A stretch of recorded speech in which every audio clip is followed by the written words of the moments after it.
Meu nome é Alexandre Ferreira. Antes de começar com o conteúdo, não se esqueça de se inscrever no canal. Deixe seu like e seus comentários que são importantes para o crescimento do canal. Este artigo é apenas informativo ou não constitui recomendação de investimento e nem pretende incentivar a compra das ações mencionadas. Lembre-se que toda empresa deve ser analisada por diversos pontos de vista e investir no mercado de renda variável sempre implica em riscos. Agora dito tudo isso, bora iniciar. Via SVIA3 como briga dos Klein afeta ações da dona das Casas Bahia. Nas últimas 2 semanas, o maior acionista da Via e detentor de 10% das ações do grupo, Michael Klein, tornou pública uma briga familiar com seu filho Rafael, presidente do conselho de administração da empresa. A desavença está relacionada ao descontentamento de Michael com a remuneração dos executivos da companhia, que saltou dos 77,83 milhões de reais em 2021 para os atuais 105 milhões de reais. De acordo com analistas, a briga familiar tem pouca influência no preço das ações da Via, mas impacta nos resultados da companhia.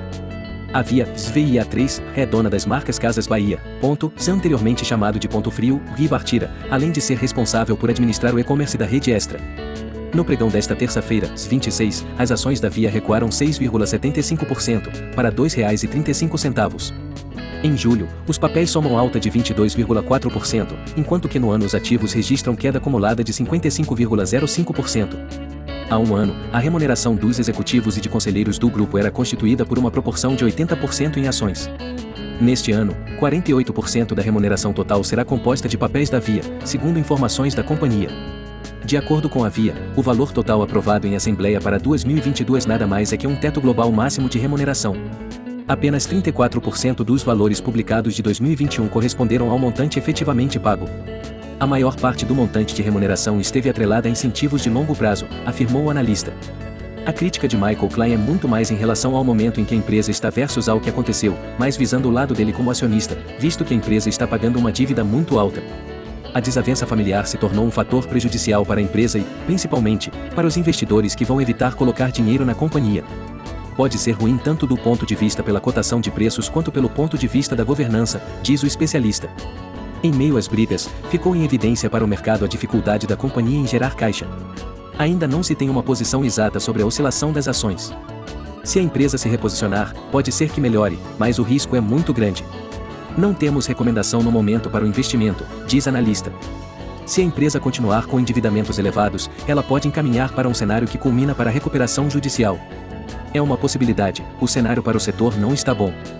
Neste trimestre, a Via registrou EBITDA, lucro antes de juros, impostos, depreciação e amortização, operacional ajustado de 10,2%, o equivalente a R$ 758 milhões de reais, um aumento de 30% sobre o primeiro trimestre de 2021.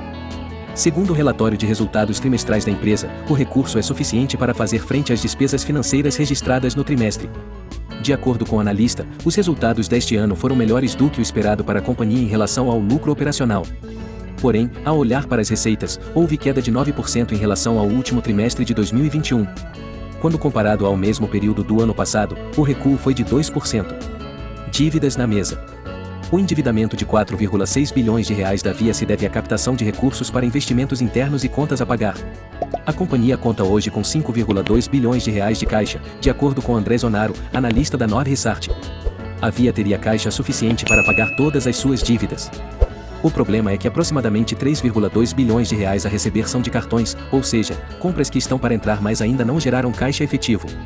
Hoje, a Via Varejo precisa juntar cerca de 11,54 EBITDAs para pagar sua dívida.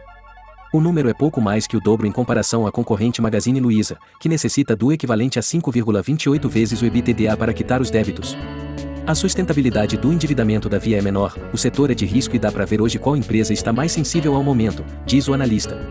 Entretanto, apesar dos recursos não utilizados do caixa para o pagamento de dívidas, o relatório indica uma melhora na percepção da empresa em virtude da redução de custos e despesas, o que pode ser uma boa estratégia em um momento de falta de aumento nas vendas. A diminuição de tais variáveis contribui para a melhora de indicadores como o EBITDA, afirma. Segundo Giaconelli, pensando neste cenário, a inflação e os juros elevados continuam como pontos de atenção apesar do bom desempenho das ações no curto prazo. E para quem é acionista?